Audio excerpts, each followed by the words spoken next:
Hi there, and welcome to another edition of the Gersnet Weekly Podcast, the independent Rangers podcast, which is brought to you by fans for fans, and where the content is absolutely free. It is episode 140 of the Gersnet Podcast, the flagship show on a Sunday, and it's the final show of this season. I'm your host tonight. I'm Colin Armstrong. As I say to you every week, guys, it's not just the pod we have here at Gersnet. We've got forums, articles. Frankie's got his social media. There's a history archive on the website. Loads of stuff to get involved in. If it's your first time listening, then we would ask you to subscribe to the pod, leave us a message, put the word out there on social media. We have over 4,500 subscribers at the moment. So a big thanks to everyone that stuck with us for the last 3 or 4 years. The pod's live tonight, but it will be available to download or stream on a variety of platforms from tomorrow, including Acast, iTunes, YouTube, Castbox, Stitcher, Spotify, all the usual stuff, guys, that I say at ease every week. Before I go on and bring my guests in, 2 or 3 congratulations that we need to put out here from Gersnet. A big congratulations to Glenn Middleton, who won the Scottish Cup yesterday with St Johnstone. He missed a penalty, mind you, but it was good to see him get a trophy. A big congratulations to Barry Ferguson, one of my favourite Rangers players ever, on getting promoted today into the Football League with the Celtic Hearts. And Dick Advocaat retired today. He looked quite emotional on the bench. I saw a clip of him in the video. He was having a wee greet on the bench as he realised his career was coming to an end. Very popular manager, well, certainly in the early stages of his career. So a big congratulations to Dick Advocaat and best wishes from everyone here at Gersnet on his retirement. Now to bring in, it's an array of guests tonight. I've got a full screen in front of me. I'm joined by Ross Bennett, John McCallum, Ian Duff, Stuart Weir. Ross, I'll come to you first. You know, the season's done. This is us sort of wrapping it up. How are you feeling? Are you feeling good? Are you feeling positive? Because it's been a bit of a funny week. It's definitely been a funny week. Yeah, that's true. How am I feeling? Not quite as emotional as Dick Advocaat, but no, I think we're now at the point where we can look back on the season and reflect with some kind of clarity. The emotion of last Saturday's died down a wee bit.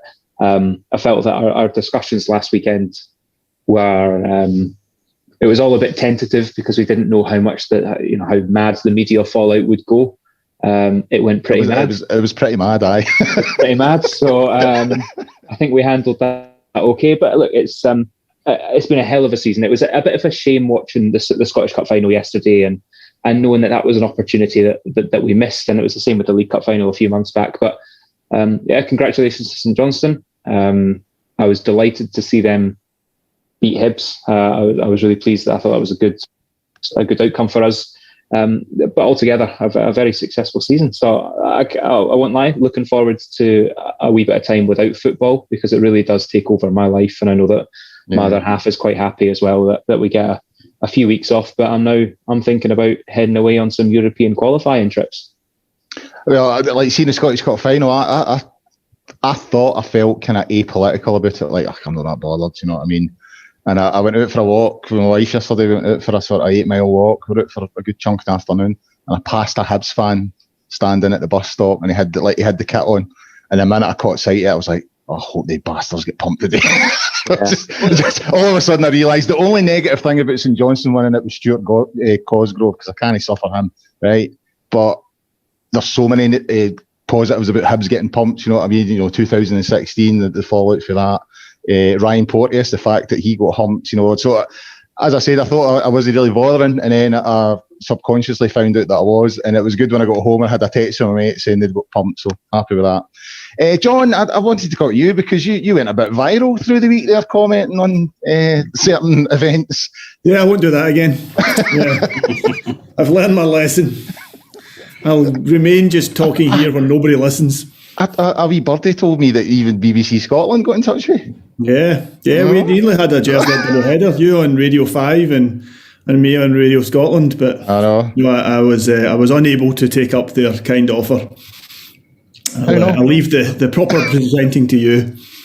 Well, I didn't want to go down the road. I said to Chappers and Chappers said to me, but since you brought it up. Well, interestingly enough, I did hear through the week that Chris Sutton was actually up working in Cumbernauld. Was it? Monday and Tuesday. So I assumed he stayed with you. I assumed he stayed with you. I assume you and him are big mates now. No, not at all. No? Still a prick. As far as I'm concerned. Anyway. Should hear what he says about you, though. I know. I can imagine. Especially if he's in Cumbernauld with some of his pals. And how are you, Ian? I don't think I've spoke to you in a while. Good. No, I've not been on for a while. Is that why the numbers haven't done? Aye. Obviously, yeah, exactly. What can I say? Just watch them ticking up now. We're going viral as we speak. And Stuart, how are you? I speak. It feels like I speak to you every Friday on the preview shows. I'm actually really good. Yeah. I wasn't surprised at all about Dick Advocaat getting slightly emotional. I remember when Rangers played PSV Eindhoven back in 99, 2000.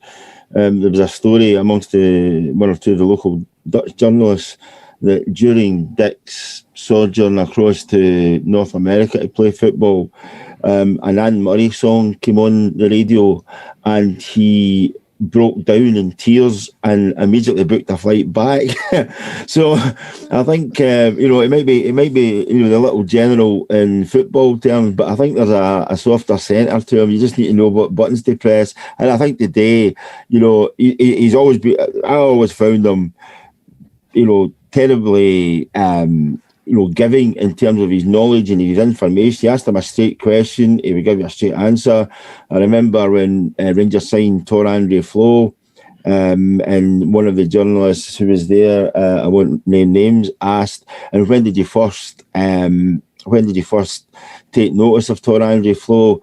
And he pointed to me at the press conference and said, why don't you ask your journalist? He told you 9 months ago, which is always a wee feather in the cap when he does things like that. But it was, I always found him a good guy to deal with and terribly honest, very professional. And I have to say, not somebody who, unlike some, would hold a grudge.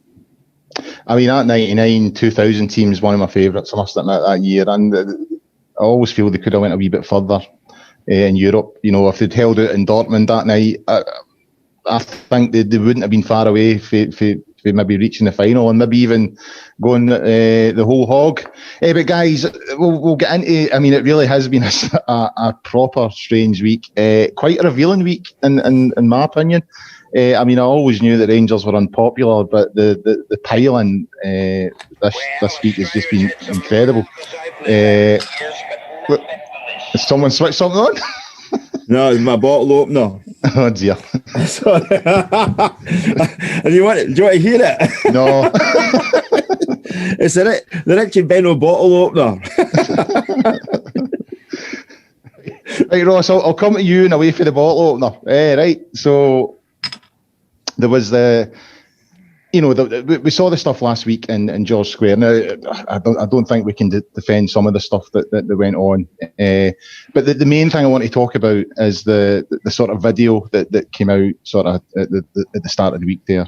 And almost instantly, people were saying it was doctored and all the rest of it. I have to be honest, I couldn't hear the alleged words getting said. It just seemed to me like a bunch of guys singing along to Neil Diamond. But anyway, by the by, so Police Scotland tweeted sort of very early on in proceedings, we're aware of a video circulating on social media, apparently showing Rangers players using sectarian language while celebrating on Saturday. We're assessing its contents and we'll liaise with the Crown Office and the Procurator Fiscal Service as part of inquiries. Now, the then Justice Minister, Humza Yousaf, he sort of weighed in on the whole thing, saying, I've also been made aware of this clip, and I stress, if this clip is genuine, then any player or staff member found to be guilty of anti-Catholic hatred should be shown the door by the club. Now, since then, Police Scotland have come out and said, there's been no criminality, there's no charges here, there's no crime taking place, no sectarian language used. As I think we all thought, I think it all felt like a bit of nonsense. And I was really surprised at the way the media ran with it and how certain individuals, and the public forum ran with it. Now, Humza I think he was on the TV this morning saying he's not going to apologise. I quite like this one. He said no one could accuse him of taking sides, which is a strange one given what team he supports. It'd be interesting to hear your views on this because I believe the Rangers are quite angry about this. We'll come on to speak about their sort of statement in a bit, but it would appear that Humza's the one that they're really angry with. A lot of Rangers supporters very angry. Do they have a point? They have a point. Firstly, I hope you can hear me okay because my headphones died whilst you were doing your wee speech there. So if you can't hear me, I apologise. I hope you can. Yeah, look, it's do they have a point? I think people who are from the Rangers family feeling angry absolutely have a point. And I'm certainly not one to try and turn this show political, because firstly, I don't think that's what we're here to do, and it would be very disingenuous of me to be talking about Scottish politics, considering I've lived away from Scotland since the age of 6. So I'll put that out there. I can't really speak with authority on Scottish political matters. However, do we have a point or a right to feel angry about the events of this week? I think absolutely we do. I think it's a good point, Colin. You mentioned earlier about when it comes to Hibs versus St Johnstone in the Scottish Cup, you felt fairly apolitical or fairly neutral. There's no such thing in Scottish football, in my opinion. Very, very difficult to be apolitical in Scottish football, and everyone has a point of view. And of course, when you're Hamza and you tweeted photos of yourself wearing a Celtic strip, your point of view is fairly open. Same for Mr. Dornan, who's an MSP in Glasgow. And I think, the rights or wrongs of Police Scotland tweeting out a message to say, we're investigating. Maybe they had to do that because of the volume of inquiries that they were getting from bitter Celtic fans saying they're singing sectarian songs. Maybe Police Scotland had to do that, and maybe it was an unwise move or whatever. But I think you have some politicians there, some journalists who have been so desperate for a crime to have taken place, or it doesn't even matter if a crime took place, because simply by saying if and only if they've been proven to do this, then it's a disgrace and should be sacked. No, it becomes irrelevant whether that happened. By the way, of course it didn't happen. Of course Glenn Kamara and Joe Aribo are not singing anti-Catholic songs.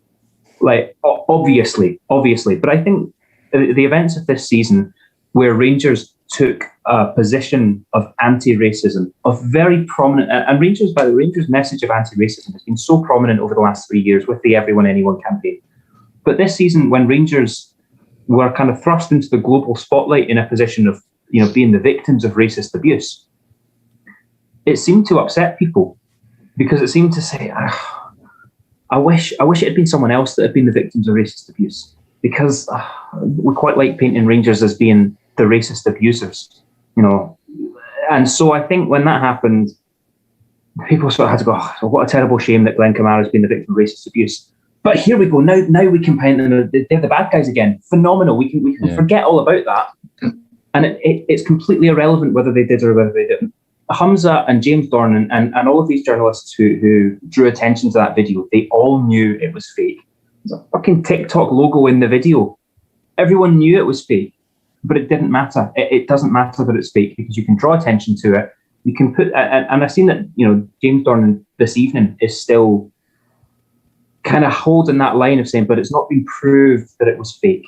They've just said that they're not taking any criminal action. So he's still going with this. He's still going. He said, I've contacted Police Scotland to see if they can actually prove that the video was fake.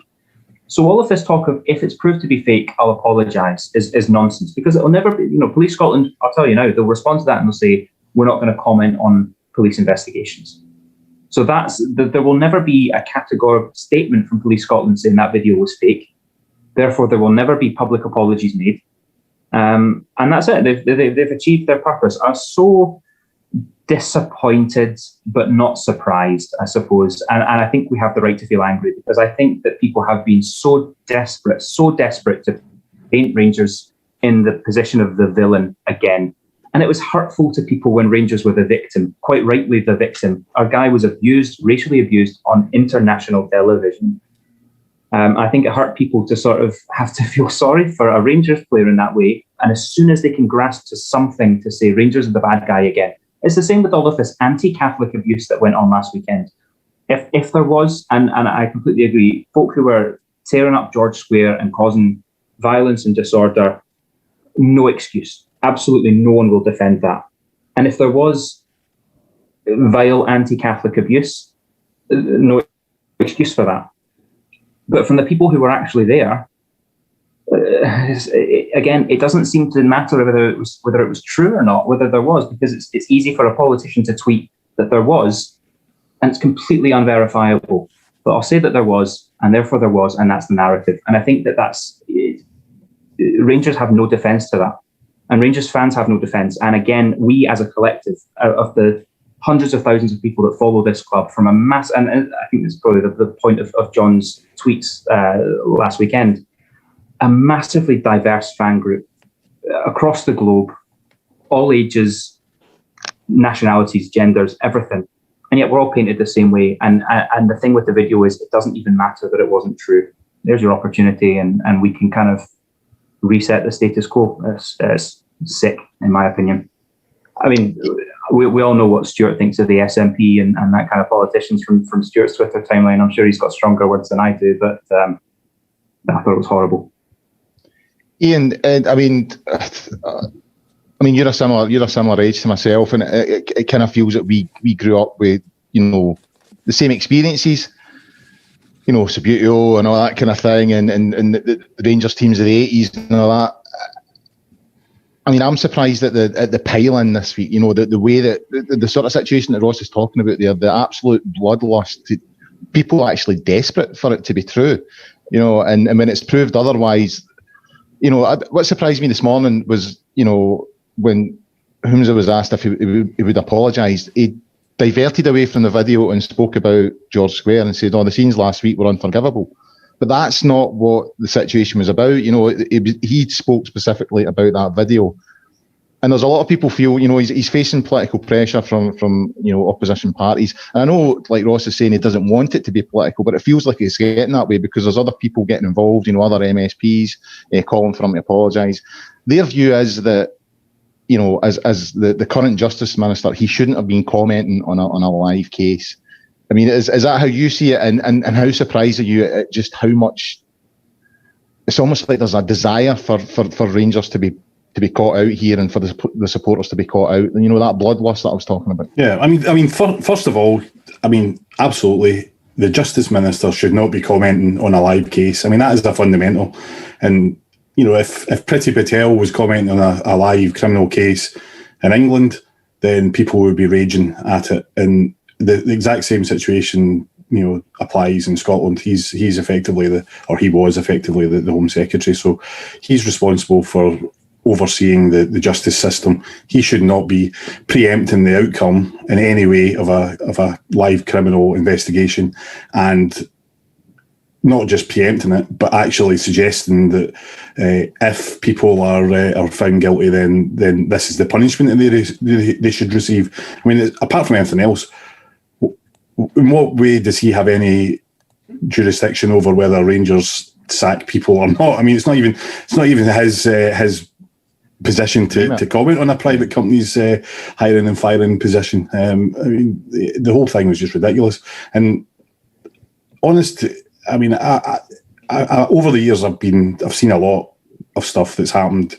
A lot of people commenting on things that are relating to Rangers, and some of it justified, I suppose, but a lot of it just hysterical. But this week has really been, the beginning of this week is just the strangest situation that I think I've ever seen in all those years. I mean, it really just was surreal at some points. I could not believe that, first of all, that the police were commenting on it and investigating it, and then the Justice Minister was coming out and saying it again. And you're right, it is people desperate for that to be true. But to some extent, as Ross said, it didn't really matter whether it was true or not, because all they wanted was to have the justification to be able to make the comments that they were making.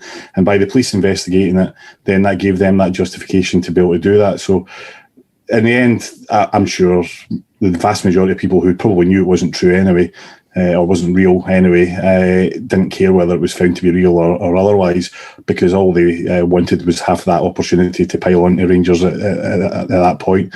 And one of the most disturbing elements of it was the vitriol that Kamara faced, because you're right, because there was this sort of reluctance to, when he was the victim of racial abuse, people felt that they had to be sympathetic and they had to condemn it. And it felt at the time that there was a reluctance to do that, and it was done sort of under some sort of duress. And the second that he was even sort of closely involved in this in any way, it just turned on him specifically, and he was the one who was getting the abuse, and he was the one who was being singled out for abuse. And again, you just think, what's driving that? What's motivating that? It seemed to go beyond just the usual sort of we hate Rangers thing. It just seemed to be more vitriol, more bitterness than I've seen in 10, 15 years. Fueled by people who really should know better, basically. You're talking about elected officials here or elected representatives here who have a responsibility and who clearly know who their voters are and know it's safe enough to just fire in. But talking about whether it's political or not, again, I don't really want to get involved in the politics of it, but I think it's fairly obvious that if the thousands of people who were in George Square last weekend were waving Irish flags or Scottish flags and weren't waving Union Jacks, then I don't think we would have been seen anywhere near the levels of condemnation that there's been. And for rightly or wrongly, Rangers and our fans have positioned ourselves here, and the Scottish establishment, as it is just now, is positioned here, and we're at loggerheads all the time. So anything that happens, because the SNP political people despise everything that they think Rangers stands for, then as soon as there's an opportunity, then they're going to jump in on it, and that's what I think a larger element of what we saw this week, because it wasn't just the people who you might say are Celtic minded, if that's the phrase we would use. It was people across the sort of nationalist political spectrum who probably aren't interested in football in the slightest, don't have any football affiliations necessarily, but they just see Rangers as the enemy, and this was an opportunity for them to go out there and say, well, you don't come into our city and wave your flags in our city. This is our domain, and I think that was what drove a lot of the really vitriolic stuff. Sure, Rangers. Once Police Scotland had announced that there was no criminality, that this thing never happened, and as Ross had pointed out, there's several Catholic players in that video. The absolute thought that they would indulge in that sort of thing is just a nonsense, and that's what really pissed me off about the whole thing. But I mean, that's kind of by the by. Once Police Scotland had came out and said, no charges here, no criminality, this didn't happen. There was no sectarian singing. Rangers issued a statement saying, that they've been proven correct, that the players held the highest standards, all that kind of thing, and that they were taking legal action against, and I quote, certain individuals. So it feels like, even although last week's done now, and that sort of hyperbole is dying down, it feels like this could be the start of more drama. Involving the club. Now, and I understand that the club needs to defend itself, but it just feels like, we just get dragged through this stuff all the time, and a lot of the time I don't think it's Rangers' fault. I just think it's the club trying to defend itself. But as I said, it feels like this is the start of another long process. But I think almost immediately Police Scotland could have come out and said, this is, these complaints have either been made by crackpots or this video is an absolute fake. I mean, Ian will probably be aware of a period in time when, if you played Black Sabbath records in reverse, you heard satanic voices, and this was akin to that, and it was like an episode of Lloyd Grossman in Through the Cake Hole. Here's 7 nationalities and probably about 4 different religions all singing about the Pope. I don't think so. And one of the ringleaders is, Jermaine Defoe, who I think was educated at St. Bond's School, which is, in the Archdiocese of Brentwood. I don't think he'd be singing these kind of things. I all thought it was terribly, terribly pathetic. We're in a situation, this without getting political, but we are in a situation in Scotland just now where people are not being held to account. Ian mentioned if Priti Patel had said something like that, she would have had the Attorney General on the phone immediately say, you cannot say these things. We have no such, locks and barriers and on these kind of things in Scotland.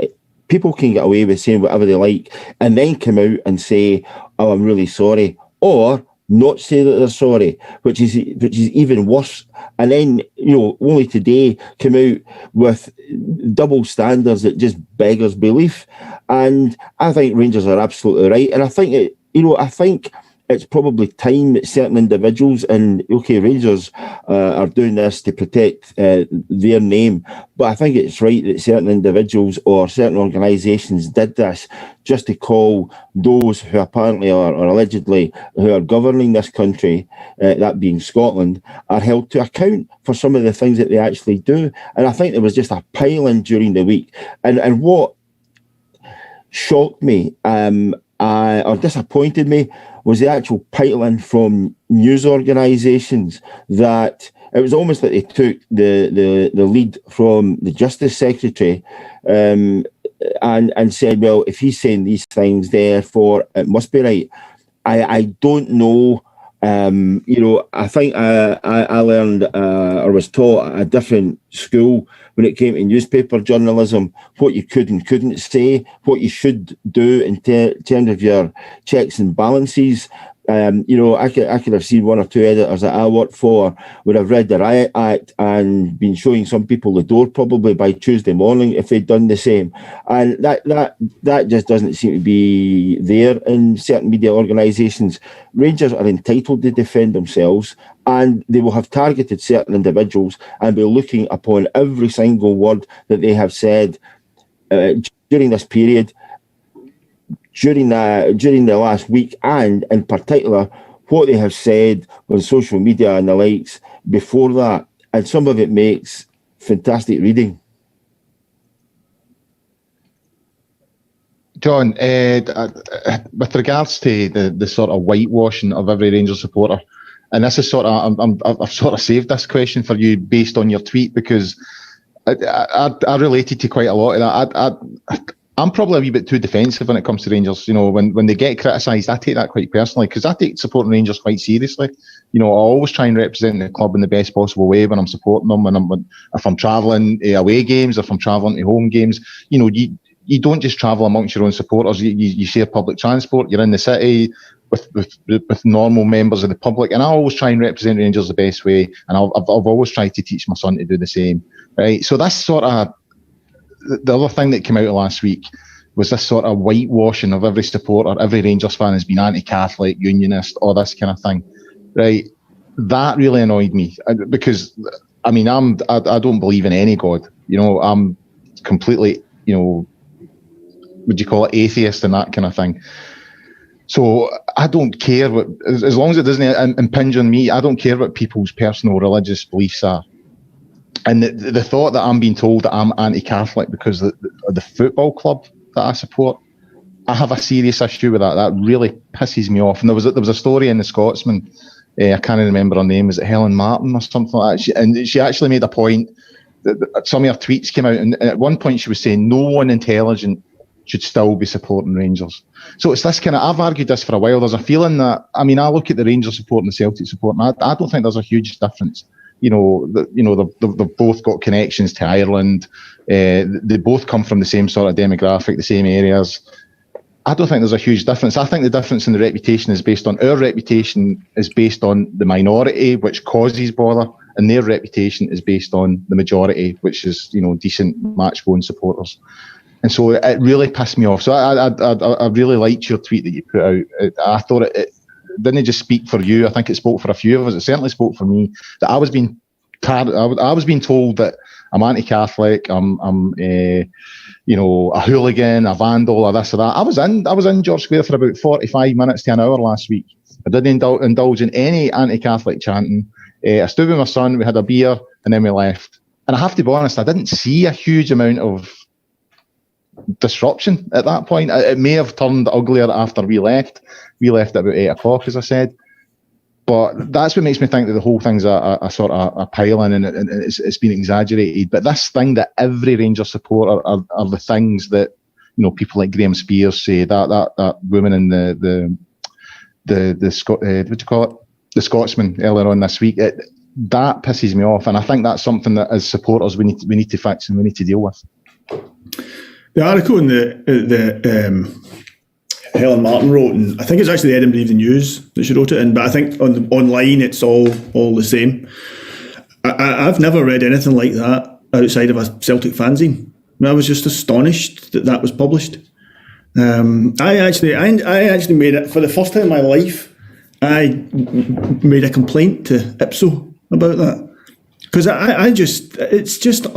it's not normal what she was writing. You know, I'll quote it for you. She actually wrote, along with that, they are giving the impression, if not a vow, of threatening the majority of the country who voted against Brexit and who want to leave the UK and join the EU. Unionist politicians don't physically fight, but unionist sectarian Rangers could. She actually wrote that in an article. Yeah. And I read that, and it's almost deranged. You know, you just think, well, where did that come from? How did she distill that comment from, I don't know, a few hundred guys who'd spent the entire Saturday getting drunk and ended up getting into a fight on Saturday night? It's just beyond me. And Stewart or Iain, I think, picked up on something. I think part of the anger, part of the annoyance that some people felt was seeing this large group of people coming through Glasgow City Centre, some of whom are carrying union flags.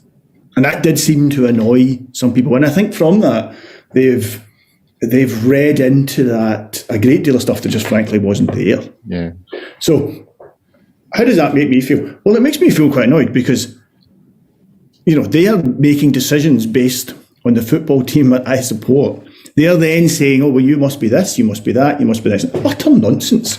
You know, a very good friend that I literally made through Gersnet, you know, is you know, I'll be careful how I choose it because it's up to him if he wants to come, you know, talk about these things. But he is a politician in Scotland, okay, for a nationalist party, okay. And he's a big Rangers supporter, okay, and he's hardly the only one, you know. I don't know what percentage of Scotland is Rangers supporters, but if someone is telling me that in amongst their support there is nobody who voted for the SNP, there's nobody who supports Scottish independence, there's nobody who is probably practicing Catholic, there'll be Muslims. I mean, it's just, I just find it quite dispiriting that in 2021 that people still seem to hold these views, because they are, as far as I'm concerned, so far from reality.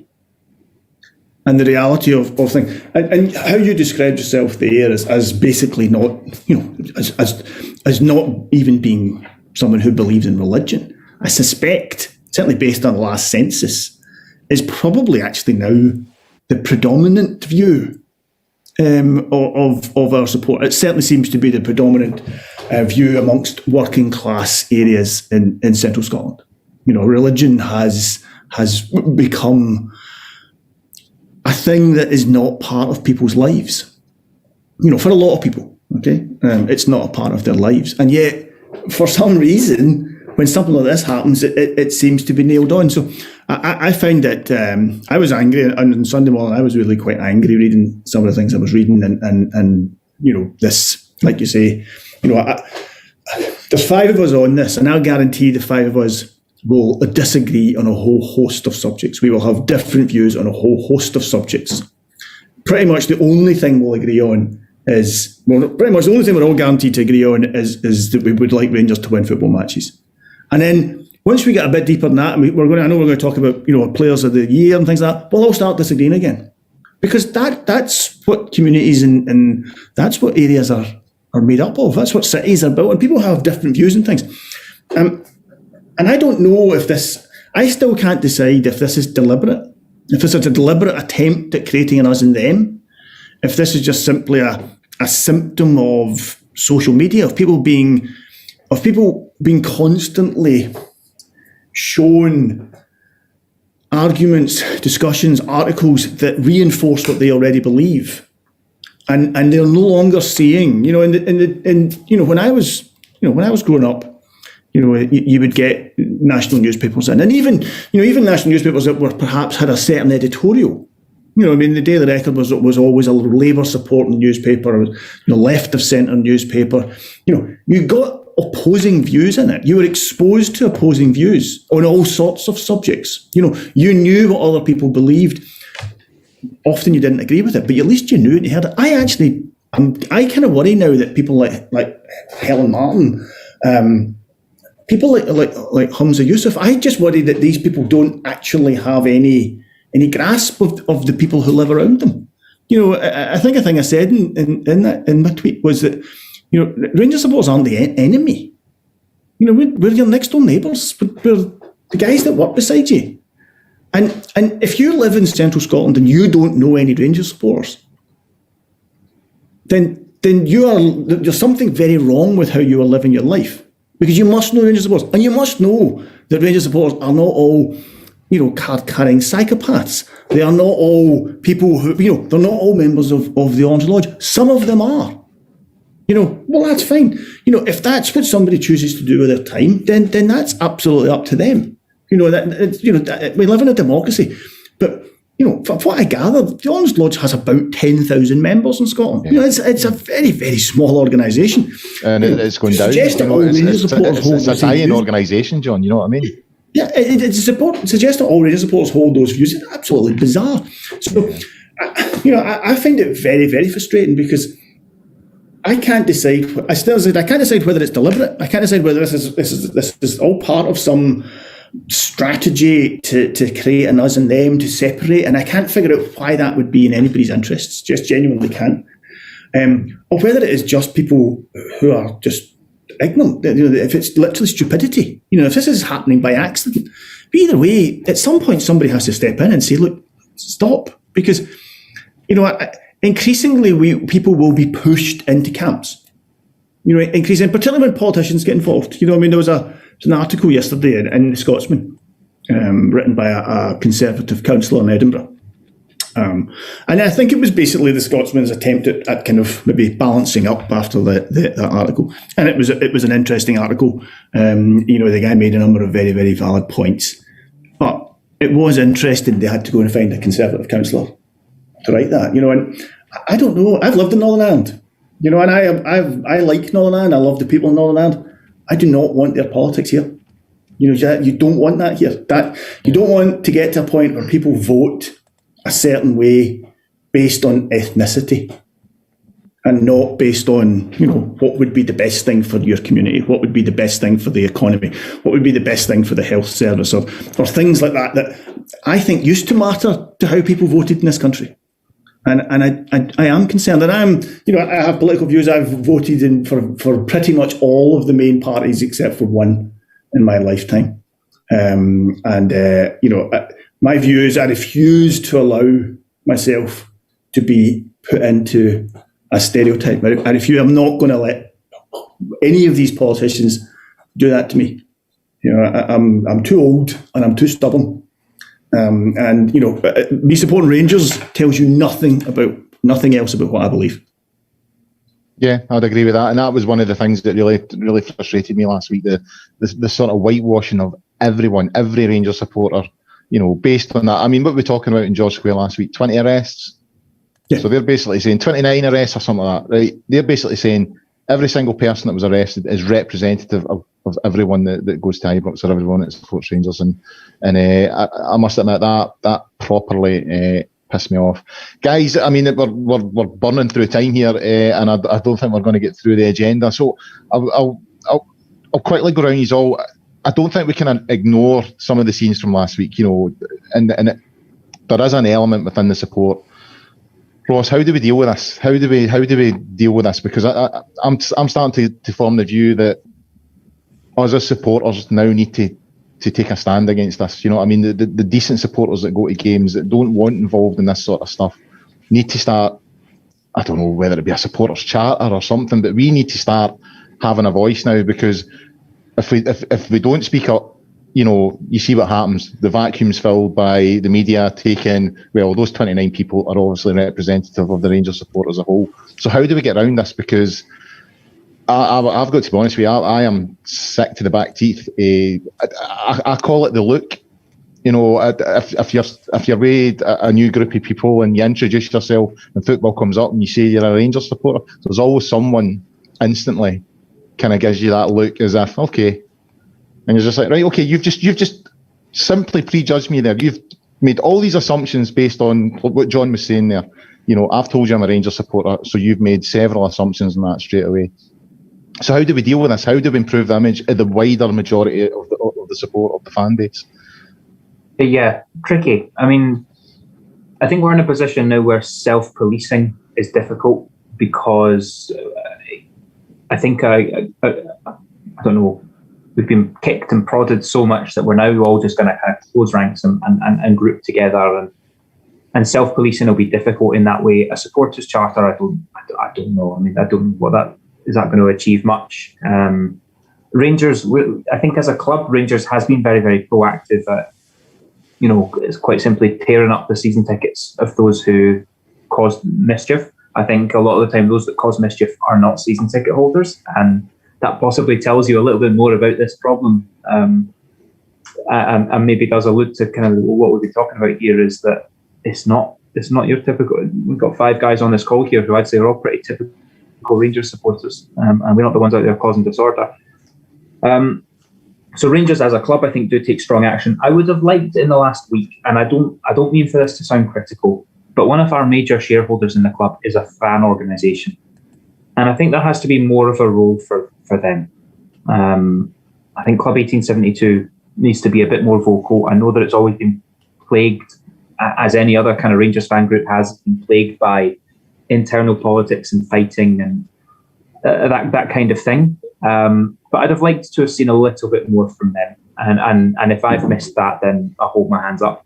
But I think that's where it has to come from. I think it has to come from a place of influential fan groups being a bit more visible, and maybe that's us. Maybe there's a role for us in that, in trying to be a responsible voice of the fans, and other Rangers is doing a huge amount in terms of fan media, as we know. It's very supportive of fan media and fan content, and kind of shutting away traditional sectors of the media. And so maybe we need to use that voice very responsibly, and maybe that's something we can work with the club to do. Is okay, let's all promote fan media, and we can promote sensible messaging through these outlets. So I think with things like Club 1872, like us and other podcasts, we need to use that voice sensibly, both to our own fans, and which I think we do, because again, I think we represent the fans pretty well, but also show the world this is what a Rangers fan is. I am a Rangers fan. We all are, and we're not nasty, evil, scary, racist, sectarian folk. We're normal, decent, hardworking, vast range of backgrounds and educational standards and religions and political views. And I think we, as a fan voice, need to step up in that way. Right, guys, as I said, we're already sort of 3/4 of the way through the show, and we've not even finished the first agenda item. So we were going to talk about Player of the Year. I don't think we can talk about it too much. I'll simply go round and ask you who you've voted for, because Frankie put out the Gersnet Player of the Year, but us, the contributors, had to the podcast, had a separate vote. So Ross, who did you vote for? So I voted for Alan McGregor, agreeing with the was it the journalists that gave him the award? Yeah. So I went for Stephen Davis. Ian, who did you go for? James Tavernier for me. James Tavernier. Sure, I think you went with McGregor. I think you've had this conversation before. Everybody else is wrong. Well, see, I'm saying the same thing. I think you're all wrong. I can't believe that anyone else was even in the equation other than Stephen Davis. John, who did you go for? Tav for me. Tav. So season. We have a winner. So we've got 2 for Tav, we've got 2 for McGregor, and 1 for Stephen Davis. As I said, you're all wrong. Well, I can reveal that the Rangers Player of the Year from the Gersnet contributors is James Tavernier. So well done to James. I'm sure Frankie he'll send them a HMV voucher or something like that. I don't know.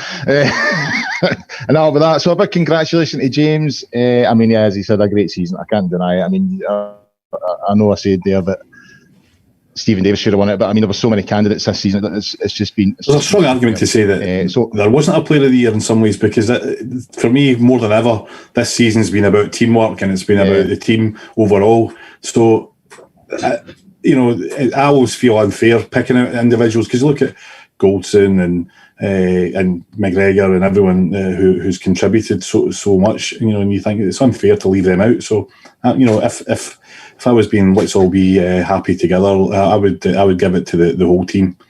In 1974, the football writers actually gave the Player of the Year award to the Scotland squad that qualified for the World Cup. Now, I know that might have been exceptional, but given the fact that Rangers had 4 players amongst the football writers with all the nominations, was the first time it ever happened, and Morelos wasn't even one of them. And there's one or two other guys you could have picked. You could argue there was others that could have been on that list as well. So I mean, it has. I mean, I think most seasons there's maybe one or two. In some seasons there's always just like one standout candidate. You're just like, that's going to be the Player of the Year. This year, I mean, we've seen it there now. A variety of views and all that kind of thing. And I think it's representative of how good Rangers have been this year. As Iain said, as a team, they've just performed magnificently. Hey guys, before we go on to the next agenda item, I'll discuss one of our partners. It's Football Prizes, and up for grabs just now is Yanis Hadji signed Rangers shirt. It's in a lovely bit of kit, actually. It's in a sort of LED frame, signed by Ianis Hadji. The tickets cost £6.95. There's 99 tickets available. I think there's 26 of those left. So if you want a chance to win that, buy a ticket at www.footballprizes.co.uk and you'll see it on there. And no doubt Frankie will have it on his social media this week. The closing date is this Wednesday at 8:30 p.m. So if you want a chance to win that, get onto the website. £6.95, and that'll give you a chance to win that kit. Guys, now I wanted to discuss the sort of a sort of positive thing, and something I think that's been sort of missed throughout the sort of mayhem of the last week. Rangers have won the league from a point of starting at the lowest part of the hill, and they've climbed up it over the last 5-6 years. And I was keen to get some of your memories on that. I mean, I've got a few bad ones and a few good ones. Iain, I'll start with you in this. I mean, when we went down in 2012, I mean, how did you feel then? Did you feel that it'll just be 2-3 years we'll be back up and everything will be back to normal, or did you foresee that things would be a bit trickier than that? And how did you feel emotionally? Well, I think the overriding emotion at the time was angry. That was the reaction, because I felt that really they were being really hard done by, and at that point where it started again, I was really angry with the way the club had been treated. I mean, the anger continued, but a lot of it transferred over to some of the individuals that were actually within the club and how they were running the club, and it almost took away from the original sort of culprits, I suppose. Looking back at the journey, I mean, to be honest, if I'm perfectly honest, I've hated it. I just, almost the entire time of it, I've hated. The highlight for me was literally the first game, or the first home game against East Fife, when I felt there was an element of togetherness and positivity that I didn't know if we would ever see again. And there was, we're queuing up to get into the ground. I went to that game with my dad and my son, which is the only time all 3 generations of us have ever been to a game together. And for me, that was a point that, at some points I didn't think I'd ever see. So that was almost the best point. The next 7 years, or however long it was, I mean, you could argue that there was about 2 or 3 highlights throughout that. I mean, and even they weren't exactly, major highlights. And until this season, the outcome of this season has been, what it means to me basically is that things are back to normal almost, and all that hell is behind us now, and no matter what happens now, and I strongly believe this, that no matter what happens now, the club's in a much stronger place than it was 10 years ago before any of this even happened, or 12 years ago before it even happened, and that's the positive out of it. But for the last 10 years, there's barely been a moment of that I've thought, oh, this is fun. Because that was how we started off. This is fun. That ended very quickly. I mean, that was not fun. Stirling Albion. That was when that ended. The Stirling Albion result. I was like, nah, this is. Aye. I'm not enjoying this anymore. that first season was, hard to believe now, but I mean, it was just absolute. Yeah, it was horrible. I mean, and a lot of the seasons beyond that didn't get much better. So I mean, yeah, I'm delighted it's over, to be quite honest. Stuart, any sort of key moments or memories from the journey getting back to the top? I was speaking to my eldest daughter about this during the course of the week, and we were on to the subject of season tickets, and how the season ticket holders, anybody put money into the club, anybody who said they knew where that money was going were a step ahead of the game than I was, in all seriousness. I know if somebody had said the three of the board directors are, shyster, and I would have believed them, because that's what it felt like for a period of time. And you've gone from watching Rangers, as most of it have done, in terms of Champions League qualification and Champions League matches, and watching them in really big games, and even European finals. And I was sent tickets by the club for a Sunday afternoon game. I think it was against Montrose, and I was trying to work out my son at that point in time, Callum, would have been, he'd just have turned, he'd be 7. And Rangers eventually won 4-1, and just after half time he turned to me and said, "This isn't very good, is it?" and something, it was like it was like the penny just dropped, and it was, no, you're right, it was, you're sitting at Ibrox and you're watching something because you think this is right and proper, and it wasn't right and proper. The level that Rangers were playing at was abysmal, and the team wasn't much better.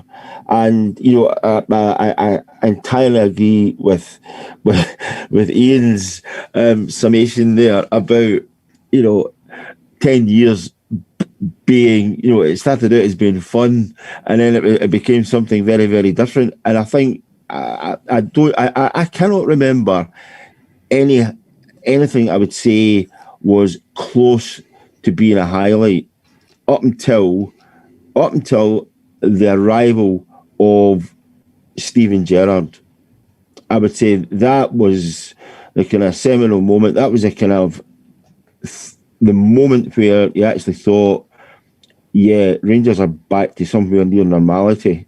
And when that happened, that made people believe again, and it was a real pickup for the spirits, which were at an all-time low for a great many years. John, it feels like the achievement, the coming back from there, because there was points where I questioned if we would ever get back. Even once we got back to the top flight, we still seemed a long way off what we needed to be to put a challenge in. Never mind actually win it. Is that sort of been lost? I don't really know why, but it seems like to start off in Division 3 and to get where we are deserves a bit of credit, and the supporters, we deserve a lot of credit for sticking by the club through that. Now, I know at one point there was like boycotts and all that kind of thing, and attendances were hit, but in the main, I mean, I can remember the first home game in the third division. I think it was against East Stirlingshire in the league. I went through on the day. Now, I got a wee bit of alarm bells ringing. I went to the ticket office to buy my ticket, and they weren't accepting cards. It was all cash. And that was in this wee porta cabin and a sort of lock up, and I was just like, this is very dodgy. No cards, mate, just cash. I was in the club deck that day, but it was a full house, and this was at Rangers. This wasn't at East. This was at Ibrox. It was in one of one of the wee things, the wee sort of industrial estates at the back of the Brimlin Road stand. We had to go in there to get tickets. It was like a wee porta cabin getting sold out a window. No cards, mate, all cash. And it was all getting. I don't know where that cash was going, but it felt very, very dodgy. But then when you were on the ground, it felt very positive, because there was 55,000 folk in there to see Rangers against East Stirlingshire, and I don't think many teams would. have that level of support at that level in the game, and I don't think many clubs could count on that support all the way through. And at a point, I mean, last week Rangers fans were getting a kick in for everybody, for all sort of media, politicians, all that kind of thing. I think that's been lost in all this. The fact that we stood, me and my son went to a lot of games supporting Rangers in the lower leagues, to the point that my son didn't know any different. He thought that's where Rangers played because that's all he knew. And I've sat there watching Celtic, stuff his 5 on at Ibrox and took it, went away home and licked my wounds. And I think that's been lost. I think as supporters, we deserve a huge amount of credit for sticking by the team through this journey. Yeah, I wouldn't be holding your breath forgetting it, but you're dead right. I mean, that's the one constant all the way through this has been the support, and the support's been unwavering. You touched upon the boycott, and that was certainly one of the lows for me. Was this realisation that the club was in the hands of people who didn't have the same, I'll choose my words carefully here, they didn't have the same desire for what the club should do that I did, that the current directors do. We're easy pleased. Just win. That's all you need to do. Entertain us whilst you're doing it, that's even better. But, just go out there and win. And with the resources that Rangers have, Rangers should be winning far more games than they lose, and they should be challenging for trophies every season. And that, in the nature of where Rangers are, and it might sound arrogant, but let's be realistic. That's how Scottish football should be with the resources we have. I remember watching us play Queen's Park at Hampden, and it was odd being at Hampden, for a league game, something I'd never experienced before. And I think Fraser Aird scored, and I think it was kind of late on. And Fraser Aird was somebody, I don't know who Fraser Aird is at that point. He was like 16 or 17 and kind of been thrown into the team. And it was that moment of, this could be interesting. We maybe will build up this team of young players, and by the time we get back to the top flight, we'll have, these guys with 3 or 4 seasons under them, and, it'll be like Man United when they brought through Scholes and then the realisation later in the season, in the following season, that wasn't going to be the case. We were buying Ian Black. Ian Black was a particular low point for me. Don't get me started on Ian Black. That's a show in itself.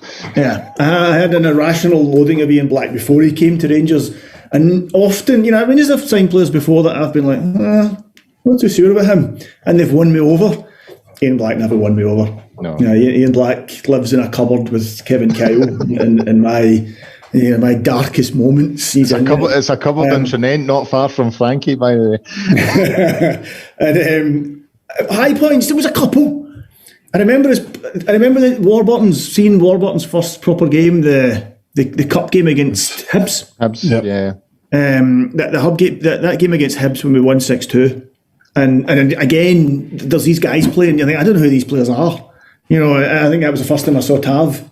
And there was 3 or 4 guys playing. And you're thinking, I don't know who these guys are. I mean, we knew we'd signed them, but you didn't know anything about them. And suddenly this realisation that, this is different. Suddenly we're attacking and we're fluent and we seem to know what we're doing. And there was that moment. We played Hibs again around Christmas time, and I went along, and it was a real end-to-end game. It was a proper game of football. It was a really exciting game of football. Cummings was playing for Hibs at the time, and I think they won 3-2. We ended up down to 10 men. I think it was a Halliday get sent off, or I don't remember who it was, but it was just, I remember leaving elated. It had just been entertaining, and so there were moments. But actually, the lowest I felt was Coutinho. Was when we appointed Coutinho, and obviously it was a bit of a gamble, and none of us. Well, I had certainly never heard of him. I think the majority of people didn't know who he was, and I think him coming in and realising. I remember we lost twice to Celtic, and realising this guy doesn't know what he's doing. Yeah, because we lost the first game, you're thinking, okay, well that's fine.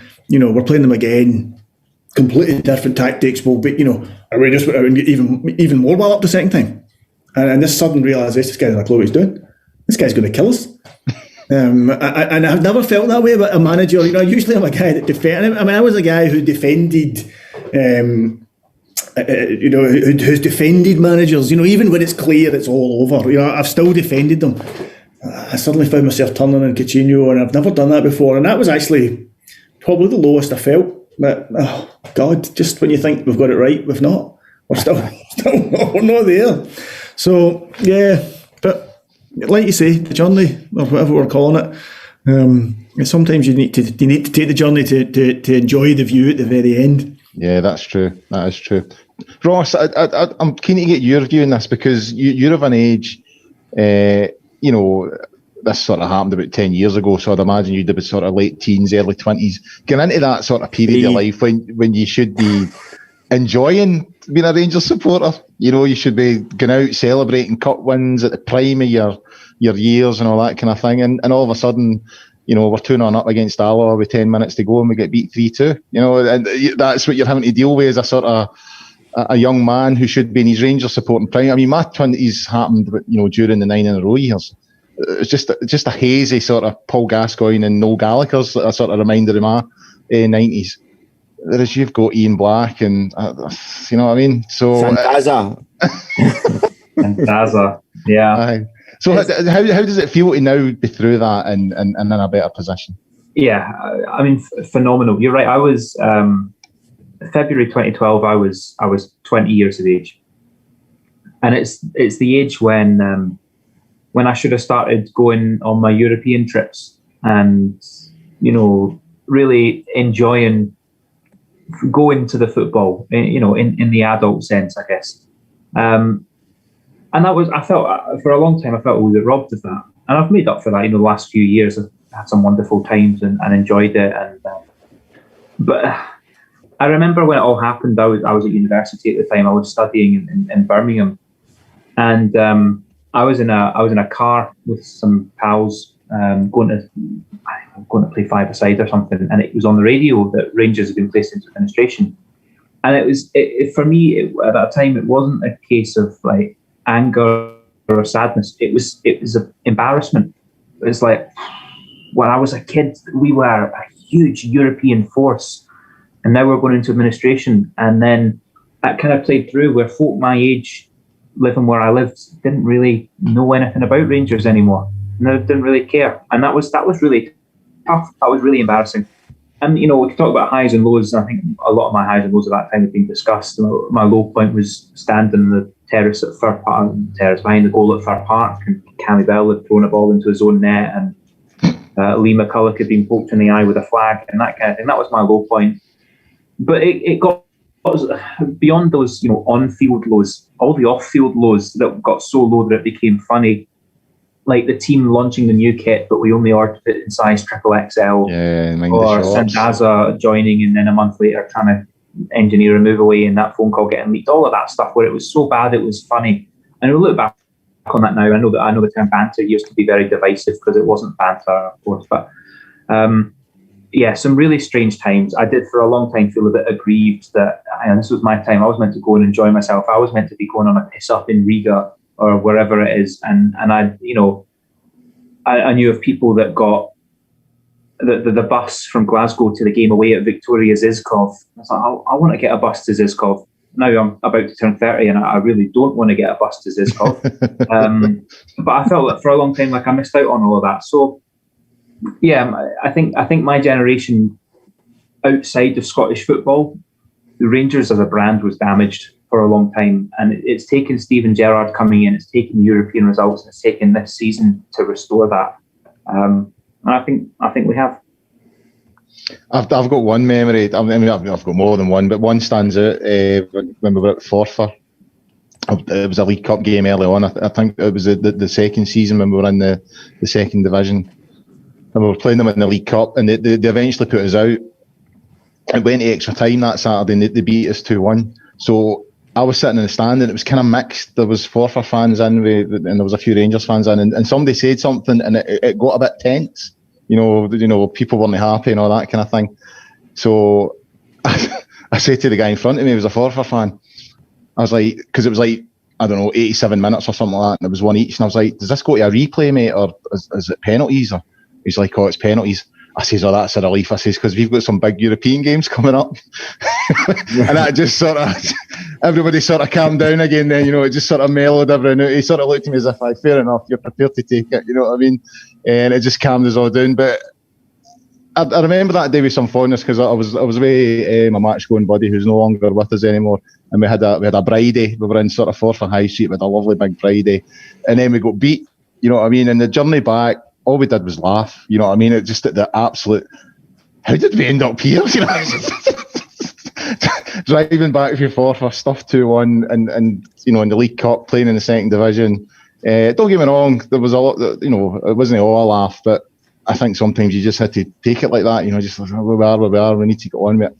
But the what John was saying about Casino, I was on holiday in Turkey, so it'd be July 2017, and Rangers were playing Progress, and we found this bar that was showing the Rangers game. So my son and I said, right, come on, we'll go down and watch the Rangers game. And you know how you're on holiday, you see people and you wave to them and all the rest of it, and there's maybe like one bar people are just sort of drawn to. So we turned up there, and it was like quite a few different faces from the hotel, and you're never quite sure again. It could just be by chance they're there, and it's a nice restaurant bar that we're in, and Rangers were 1-0 down and lost a second goal, and there was a wee lassie there with her mother and her brother and her brother's partner, and when the second goal went in, this wee lassie just stood up, and there was a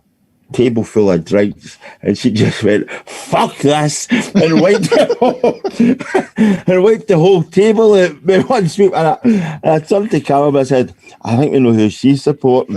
You know what I mean? But it was like, it just showed you the passion was still there, and it was it was getting very, very hard to take some of the results that were coming around. I mean, we took so many punches in the face, we really did. I said to somebody recently that we didn't have any teeth left. We took so many kicks in the teeth that we didn't have any teeth left to kick out. But I think the main point is we got there, and I think that's made the journey, not worth it, but it makes it that more special. You know what I mean? And I think that's been forgotten in the last week. As Rangers supporters, we've took a bit of a kicking over the last week. Some of it justified, but some of it, as we discussed earlier on, blown way out of proportion. So I think always, as Rangers supporters, if we've been there supporting them over the last sort of 5, 6, 7 years or whatever in the lower leagues, and this journey back up, we need to congratulate ourselves on that, because we've done well. We stood by the club, and we helped them get back to where they should be, and that's top of Scottish football. Guys, looking at the clock now, I think we've ran over a wee bit, so we'll call it quits there, I think. Big thanks to Ross Bennett. Ross Bennett. 3-2-1. Ross Bennett. Dusty bin. Let's not go. We've had the Dusty bin chat before, and that got me in trouble. So, big thanks to Ross Bennett, Ian Duff, John McCallum, Stuart Weir. Sure. Big thanks for them tonight. But for the whole season, as I said, this is the last show of this season. So big thanks for their contributions for this season. And for everyone else that's contributed in Gersnet, David, Eck, all the rest of them, David Fraser, Frankie on the background doing the production. A big thanks to them, and a big thanks to you guys for watching and listening as well. It's been a great season. We've got there. We've achieved 55. I hope you've enjoyed it. I hope you felt that we provided good content on the journey, and that you'll join us again next season. So enjoy your summer, guys. Look after one another, and until next season, bye for now.